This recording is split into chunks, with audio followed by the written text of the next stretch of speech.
আমি মুফতি ফাহিম বিল্লাহ হাশিমি। আমি ঢাকায় মগবাজার জুমা পড়াই, প্লাস আমি একটা স্কুলে আমি টিচার। আমি ঢাকা বিশ্ববিদ্যালয়ে অনার্স মাস্টার্স করা। আমার বাবা এবং আমার মা এই জায়গাটা কিনছিল 1927 সালে এবং 97 আমাদের বিল্ডিং করা। এখানে আমরা ভাড়া দেই, সবটা আমাদের জায়গা। তো এখানে এরা এই 2020 আগে ভাড়া নিছে। ভাড়া নেওয়ার পরে সিরাজ মিয়া ভাড়া নিছে।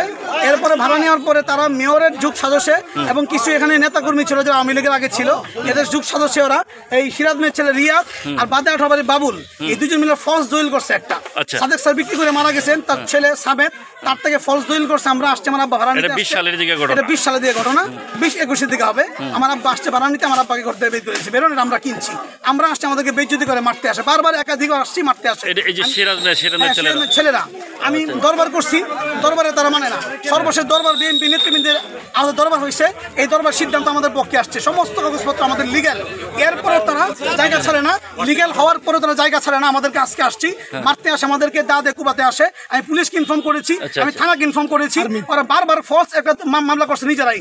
কথা বলে মামলা আছে। ওরা চায় 20-30 বছর এটা দিনে হোক, আমরা বাসা না পাই। আমার ভাড়া দেয় না, কিচ্ছু দেয় না। বিল্ডিং তখন এনে প্রতিবৃত্তি করে। শীতের একটা মেয়ে আছে জনির বউ, তার প্রতিবৃত্তি করে এখানে খারাপ কাজ করে।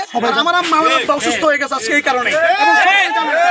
এবং এটা কেন্দ্র সকলে জানে, সকলের সম্মতিতে আমরা এখানে আসছি এবং আমাদেরকে নেতৃবৃন্দ বলছে আপনারা যান, আমরা কাগজ চেক করেছি, সবকিছু আপনাদের ফেভারে আছে, আপনারা যান।